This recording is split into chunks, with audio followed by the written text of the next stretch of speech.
Greetings. My name is Marvin King. I'm an associate professor of political science and African American studies at the University of Mississippi. I am honored to be included in this program. I'm grateful for the opportunity to address the Lafayette-Oxford University community in a forum beyond the classroom. The timing is critical, the topic is timely, and the stakes are paramount. I would like to thank Dr. John Winnett, Director, Oxford to the Ballot Box.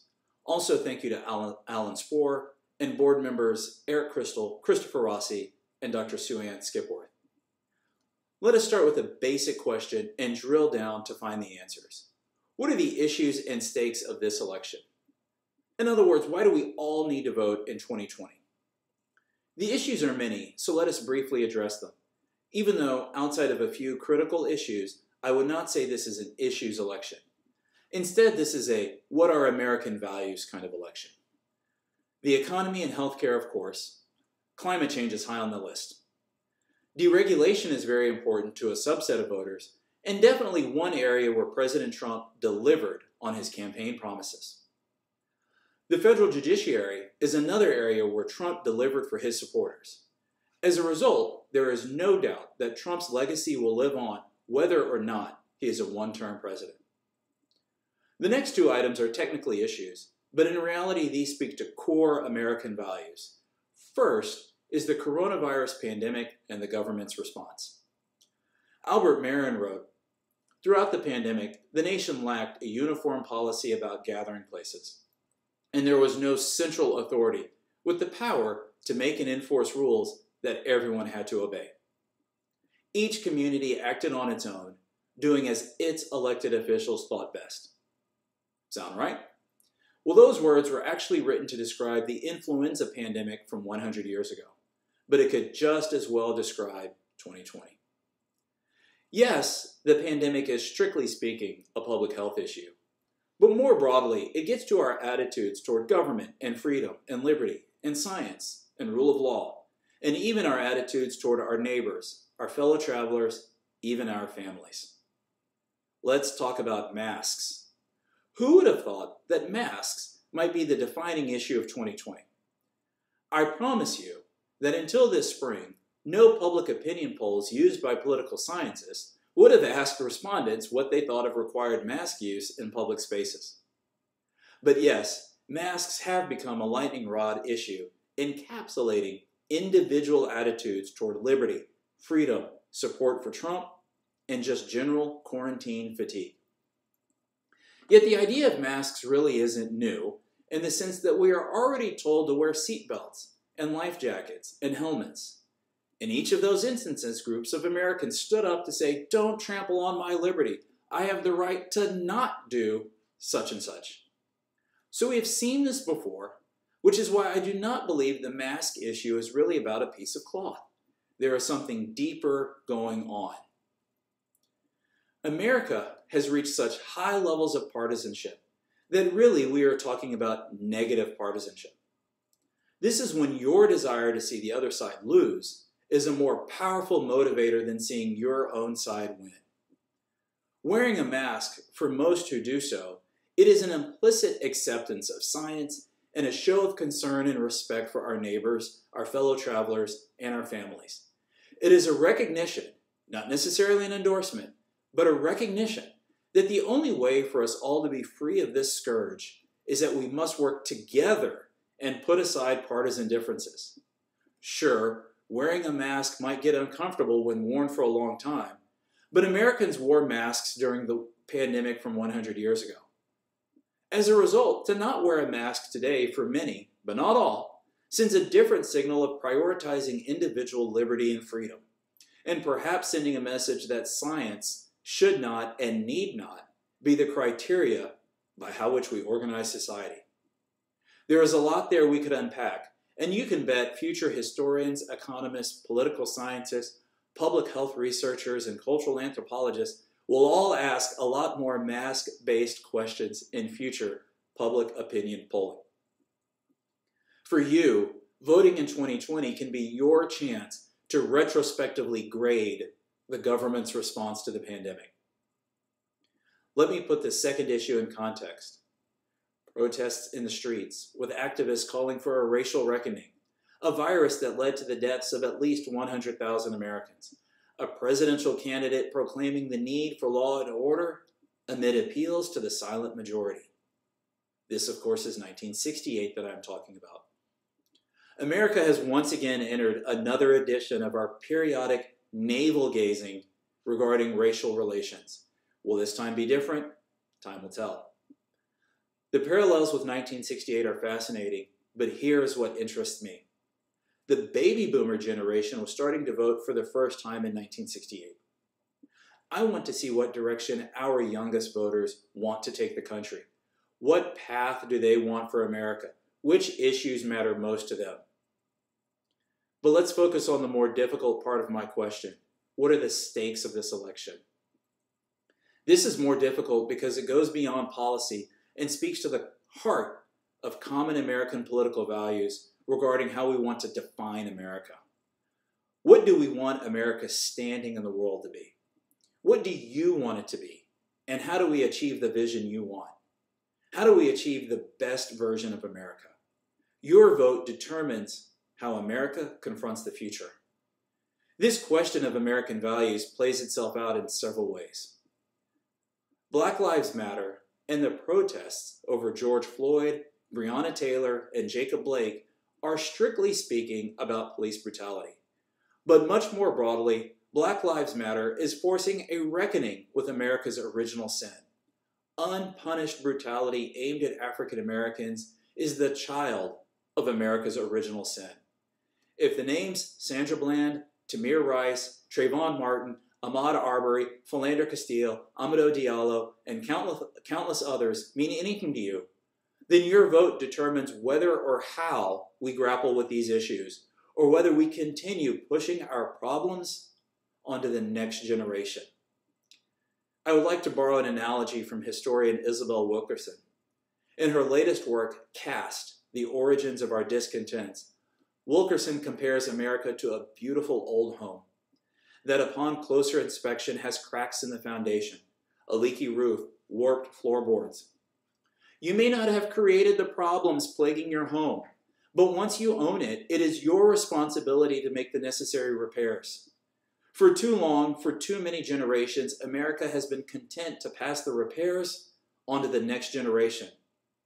I believe the George Floyd protests are a reckoning, a recognition that the bill has come due and it is now time to repair America's foundation.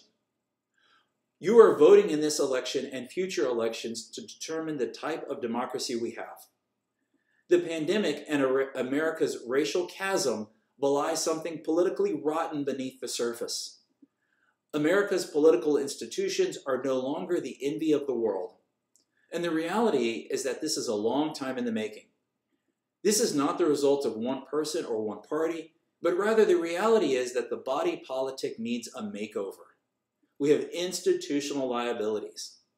What are these liabilities?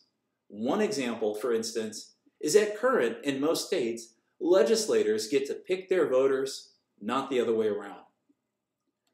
Once upon a time, there were moderates in Congress, lots of them. But as map-making tools became more sophisticated, legislators learned to identify voters at the neighborhood block level whose support was a known commodity. Similarly, they could excise opposition voters out of their district. Technological advances in gerrymandering make it easy to draw districts that lean strongly and predictably for one party. In these situations, candidates are incentivized to campaign and govern away from the middle because it is strong partisans most likely to turn out in the party primary.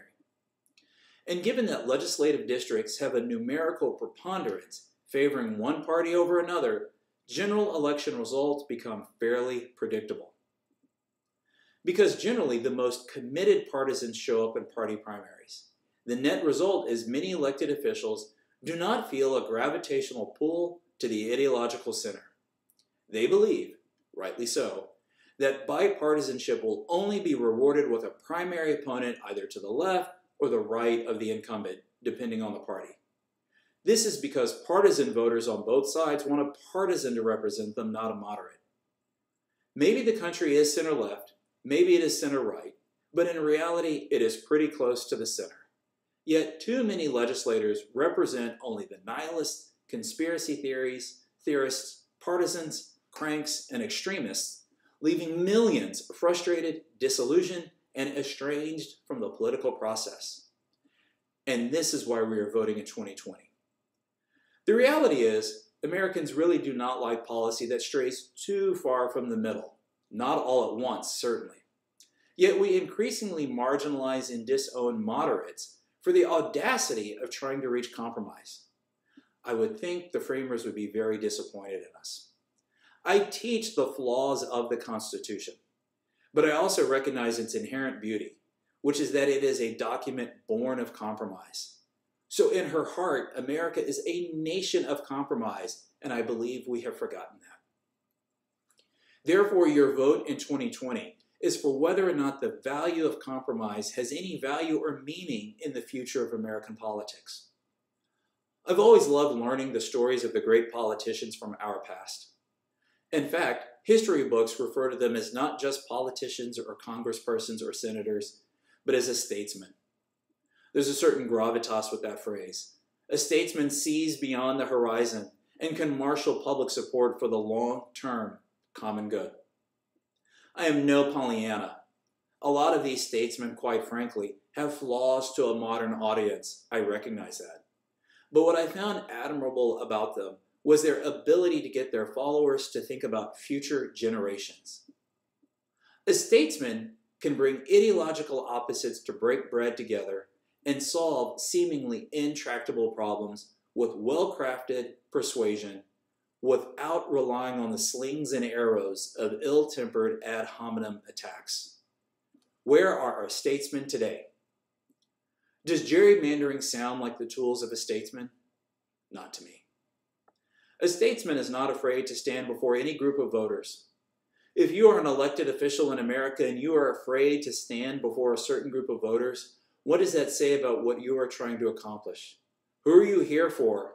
Because maybe it is not the collective good. Likewise, to be honest, for any group of voters out there to automatically wall off the opposition party, what are you so afraid of? If listening to the opposition is so frightening to you, if you are so afraid that if your kids hear from the opposition party, then maybe you are part of the problem and are what is keeping Americans from working together. I ask each of you watching this to think big. This election, yes, is about policy, but fundamentally it is about setting a course for our future statesmen. Now, while I have talked a bit about statesmen, let me tell you the real secret of politics, and it is really no secret at all. All politics is local. Humor me while I tell you about how I got here today. What really got me interested into the study of politics was a lady in Austin, Texas who ran for city council. This lady was Bertha Sadler Means, and she ran for city council in 1981. She lost that election, but her impact on her community and her family was profound. Prior to running for office, she had made a name for herself as an extraordinary civil rights advocate. There was that one day in 1962 when she wanted to play golf, and the driving range would not let her play because of her race. The very same day, the Ice Palace skating rink turned her children away. She was mad, so very mad. That started a long period of working to see every facet of Jim Crow overturned in Austin. She even got her kids involved. One son, James Means, became the first African American to compete in collegiate sports in what was then the Southwest Conference. A daughter, Pat, became the first to integrate her school in Austin. This beautiful lady is my grandmother, Bertha Sadler Means, and James Means is my uncle, and Pat is my mother. And now Bertha has a school named after her in Austin. Perfectly appropriate considering she was a full-time educator most of her working life. For many of you, 2020 is your first foray into America's political system, but it is just one way of many you can get involved. You can be like Bertha Means and organize and protest and agitate till you get the powers that be. Organize strikes and boycotts. It's your right. Elbow grease goes a long way. Make phone calls, knock on doors, organize voter registration campaigns. Better yet, educate the people in your life about why this election matters. We should all vote, and if there are non-voters in your orbit, engage with them politely and respectfully, and talk with them about why they do not engage in the process. Ask questions. Getting someone to become a regular voter is not the time to try and persuade them to support your side. That pushiness might very well be the reason they are not already voting. If you can afford to give a few dollars to your preferred candidate or political party or interest group, that is great. But to be perfectly frank, I really wish money did not matter so much in politics. The moral of the story is participation is more than voting. The more of you that you can give, the more you must give. I have served 8 years on local boards in addition to my volunteer activities because I feel it is my duty to be involved. My personal favorite, though, are voter education activities where you ensure that voters have accurate information about how and when to register to vote, how and when to actually vote, early voting, absentee voting, mail-in voting, in-person voting. Depending on where you live, your voting precinct might shift depending on the election and the anticipated turnout. The fact that voting is not exactly a straightforward process says something telling about the state of our democracy, and that is another reason why your vote matters in 2020. There is a lot of unrest in the streets right now, and this is not new. So now I want to address the last form of political participation, and that is when people take their grievances to the streets.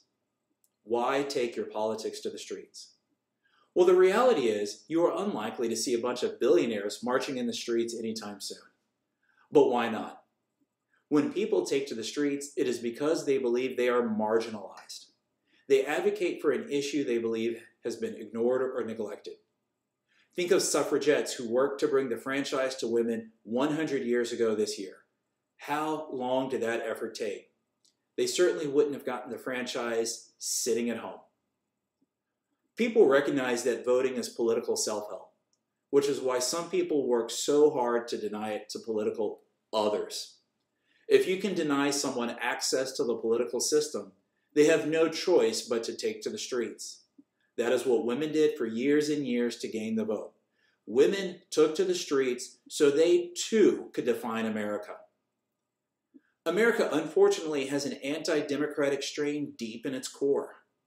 Women, African Americans, and 18 to 21-year-olds each needed constitutional amendments to fully exercise their rights as Americans.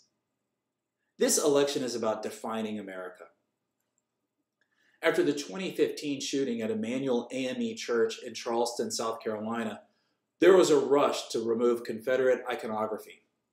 For instance, in South Carolina, Governor Nikki Haley ordered the removal of the Confederate flag from State House grounds. This was followed by numerous similar acts of schools and local governments removing Confederate statuary from their premises.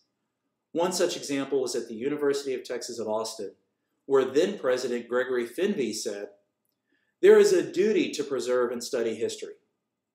But our duty also compels us to acknowledge that those parts of our history that run counter to the university's core values, the values of our state, and the enduring values of our nation do not belong on pedestals. We do not choose our history, but we choose what we honor and celebrate on our campus." I believe this is the importance of voting in 2020. This election, perhaps more than any other in my lifetime, is a generation-defining, country-defining, show the world what type of place America really is kind of election. Yet while I agree in principle with President Fenby's assertion that we get to define ourselves, the real question is, why does it take tragedy to find our common humanity? The purpose of this year's election, hopefully, is to reclaim our common humanity and solidarity in our democracy before the next tragedy, before the next Charleston or Charlottesville. There is hope on the horizon. This November, Mississippians have the opportunity to select a new state flag. The old flag, with its Confederate imagery, no longer flies. Sure, it would have been nice if this had been done decades earlier, But now Mississippians have a chance to discover their common humanity under a banner that unites and does not divide. Martin Luther King said in 1963, "It may be true that the law cannot make a man love me, but it can keep him from lynching me." And I think that is pretty important also. The new flag will not make people love me who do not want to love me. But at least we have a chance for a new beginning. And I think that is pretty important also. Whichever party you support, it is clear that each party offers very different versions of how to achieve the best version of America. More important than party, partisanship, and ideology, though, is the transcendent notion that we are in this together. Our successes should be celebrated together and losses mourned collectively. The importance of this election is lifting our blinders to red and blue and recognizing our shared humanity, our desire to be the best we can be for America to be the best she can be. The late civil rights advocate and Congressman John Lewis wrote, "Ours is not the struggle of one day, 1 week, or 1 year. Ours is not the struggle of one judicial appointment or presidential term. Ours is the struggle of a lifetime, or maybe even many lifetimes. And each one of us in every generation must do our part." So what are you voting for in 2020? You vote for the suffragists who worked so hard so that women could have what should have always been theirs, a seat at the political table. You vote for John Lewis and all the veterans of the civil rights movement. By honoring the past, you can fulfill their vision for America's future, one where we all participate to our fullest capacity. Thank you. Good night.